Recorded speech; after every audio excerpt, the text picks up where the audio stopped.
You're listening to Roy Brooks and the Artistic Truth in live performance at the Hart Plaza main stage, just part of the 1988 Stroh Montreux Detroit Jazz Festival. And we'd like to remind you that these broadcasts are being made possible by a grant from Eagle Division of Chrysler Motors.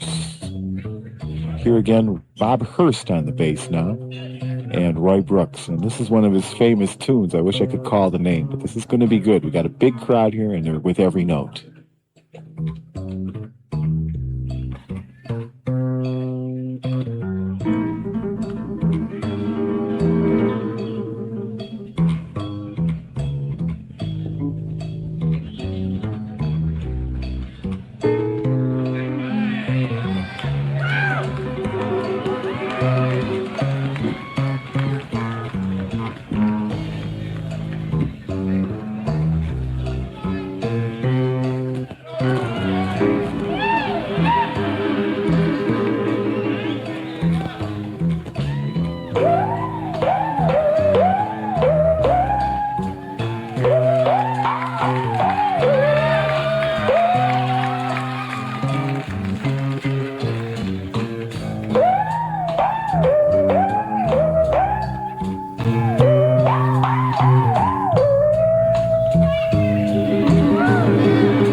We're listening to Roy Brooks and the Artistic Truth, coming to you live from the Hart Plaza main stage, the 1988 Montreux Detroit Jazz Festival, on WDET Detroit and WEMU Ypsilanti.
Well, we'll try it out.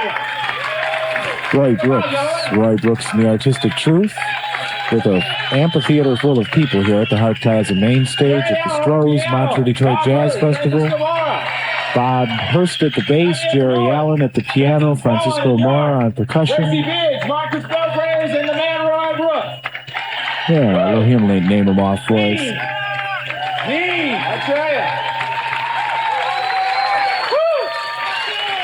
People seem to be on their feet out there. Are they on their feet out there in Kingo? You know that's the case. Yeah. And in a sense, the obligatory encore is not obligatory. It's called for. It's called for. They are calling for it. Now, the band is back on stage. Most of them didn't even leave, actually. Here we go again. Roy Brooks and the Artistic Truth.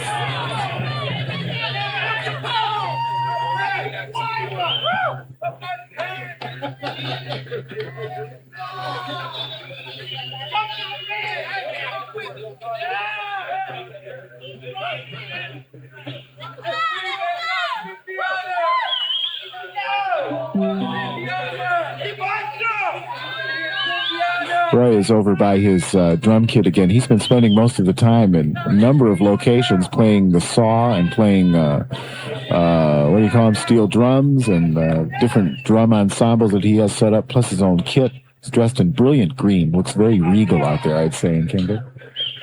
She's nodding her head. She doesn't want to say anything. Anticipatory pause here to get some signals straight. Just 13 people on stage. It started out as an octet, but in the grand Roy Brooks tradition, things do grow. Here we go. Roy Brooks, The Artistic Truth.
You know what?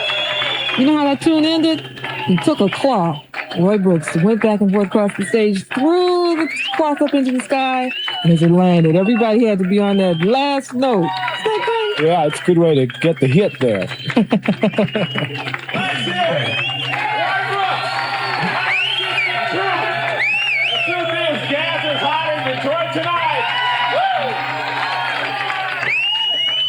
Roy Brooks and the Artistic Truth with Geri Allen at the piano, Hamiett Bluiett on the saxophone, Phil Lasley on saxophone. Or was that? No, it was Vincent Bowens on saxophone, and the terrible twins of the trumpet, Marcus Belgrave and Rayse Biggs, Rayse Keita, Ali Mora, and a few more. Artistic Bob Hurst. Thank you. Yes. Yes. Oh, five horn. Sundiata Keita. Yeah. Did you say Modibo Keita already? Yes. The additional percussion. Boy, folks don't go home.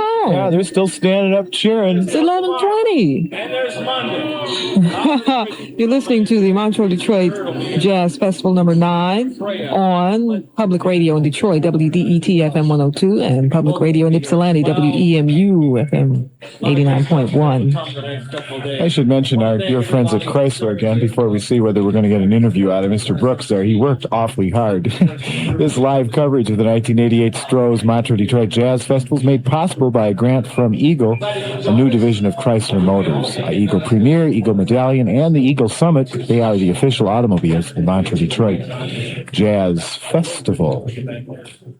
Looks like that's it for the tunes anyway. Yeah, we're going to hang around a minute here and see if we're going to talk to Roy Brooks, and then we'll wrap it up for the night. A lot of good music coming up tomorrow in Kangay. Got anything on the schedule you're excited about?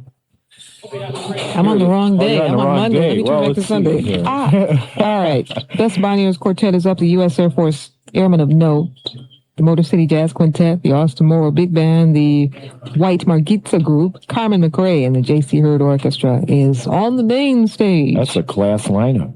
Pyramid Stage, which is the more intimate setting, features the Central Michigan University Jazz Band, the James Tatum Trio Plus, the Chuck Robinette Trio +1, vocalist Patty Richards, that'll be something. Yeah. The Gary Bloomer Group, Ron English and Affinity, the Larry Nozero Quintet, and Farouk Zibey's new band, Synchron.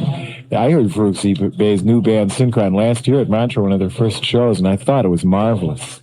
Is there a Griot Galaxy anymore? What's going on with that? You don't know? Let me can I make the infinity symbol with my fingers? Okay. I don't know. Okay.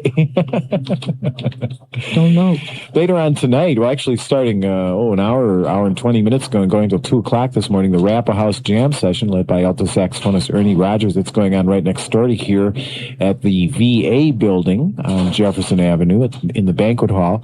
It's a jam session. Ernie Rogers, the alto saxophonist, the famed educator at Northwestern High School, mostly a veteran jazz musician who knows how to make a jam session work. And it'll be a wonderful combination of veterans, the cats have been around town for years, and the new kids on the block, ready to play. It's a lot of fun. You go to those ever? I try to. I tried to go to one last night, but I can't keep my kid hanging out till 2 or 3 o'clock every morning, so I had to take her home. She was doing fine at midnight.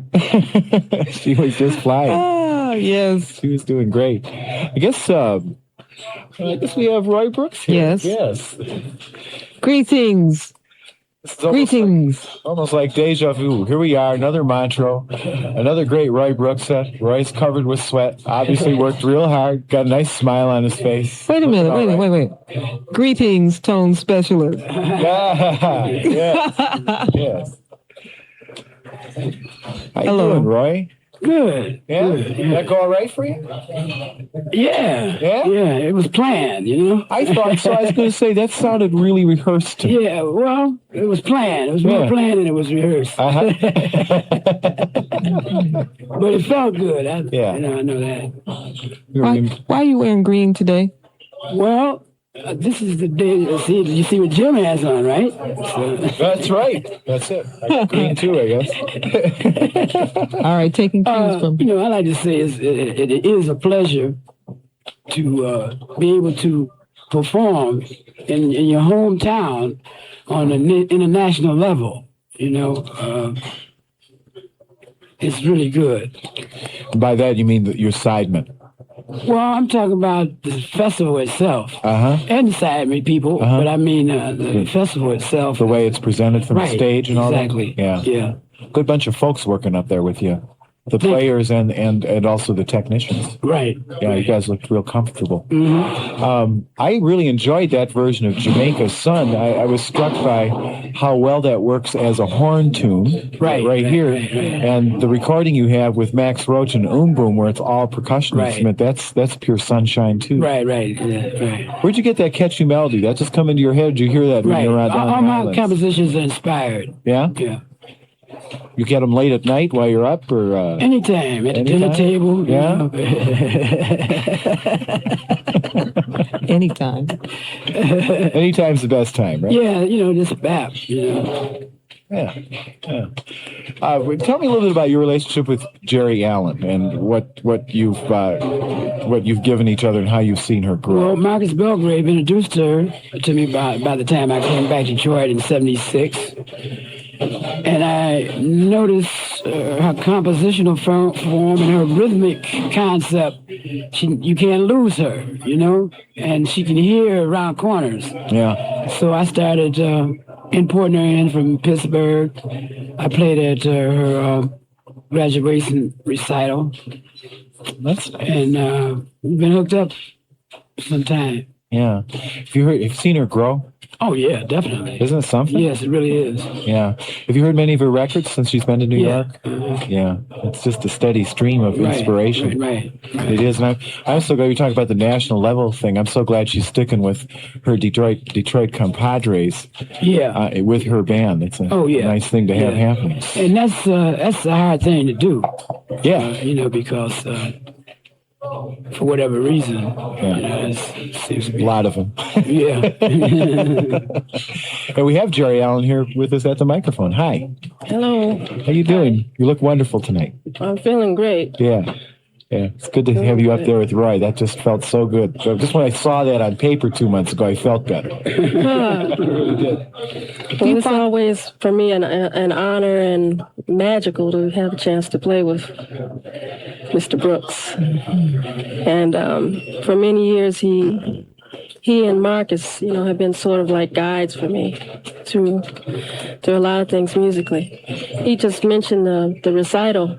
They came to the university at Howard and did my senior recital in Washington, D.C. And that was one of the highlights of my career. And I have to say that people are still talking about that moment. Oh, yeah. Whenever I go back there. That's got to be one of the best recital bands I've ever heard. When you're in the big setting like you were tonight, do you find that you have to reach for a different energy to express what you were trying to get across as opposed to in a smaller setting, say a trio setting? Different energies flying around? Well, it really depends on the people, the folks involved, but I always basically put out the same, I try hard every time I play. Or I try not to try hard every time. Yeah.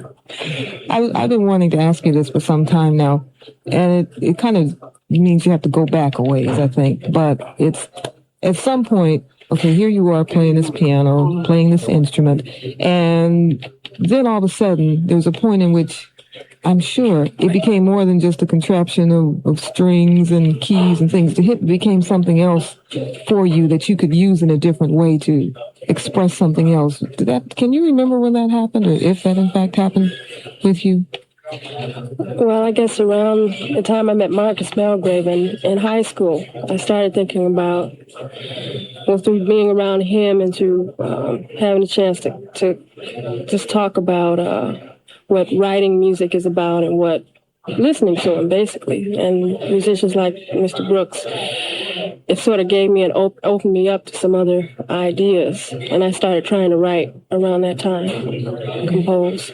And that's how you develop that. You've got of course, everyone has their own sound and their own style, but what you're doing is, it has an additional flair or flavor to me of uniqueness, if I can use that word again. Thank you. I guess maybe that's the big challenge these days is all the different influences. You came up under so many different kinds of influences than Roy did, just as an example.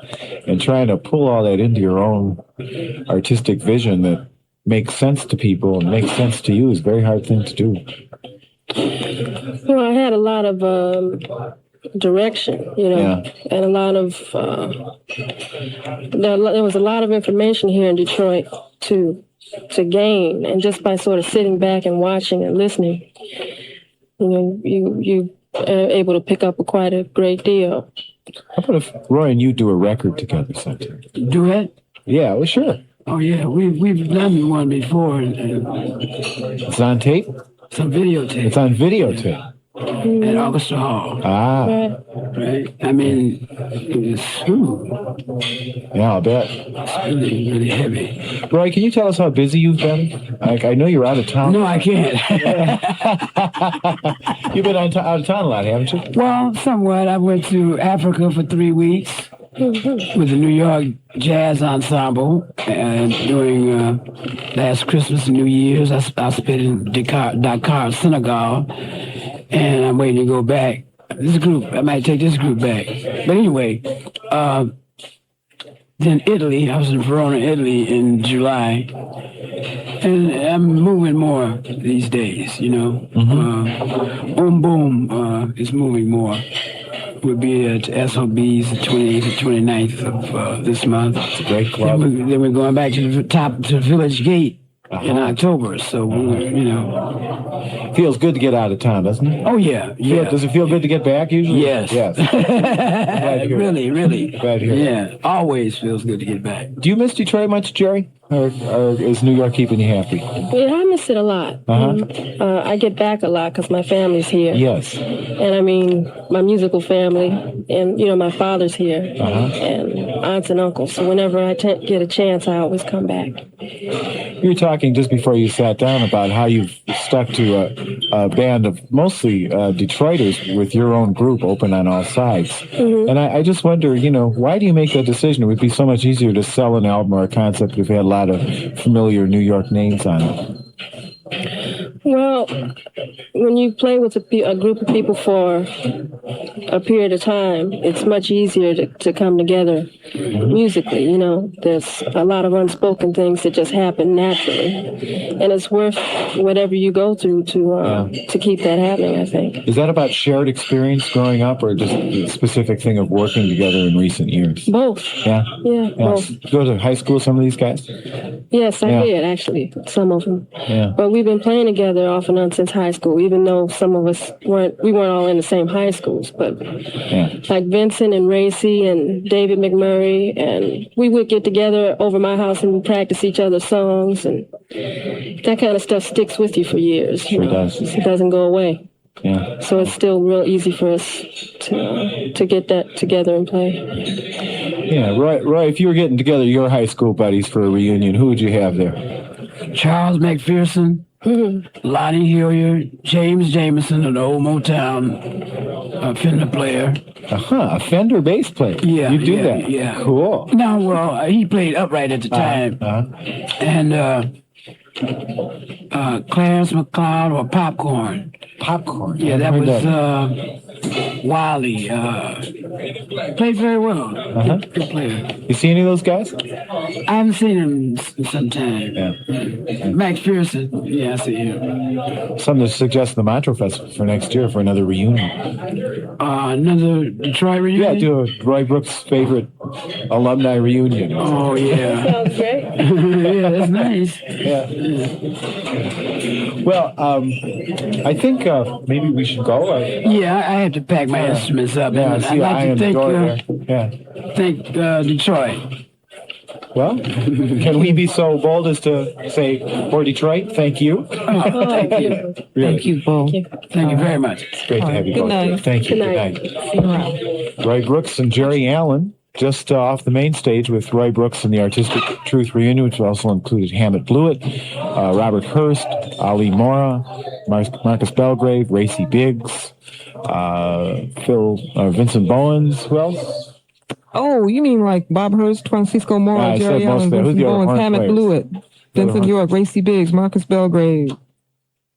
and the percussion ensemble that was with them. A whole bunch of folks. I guess.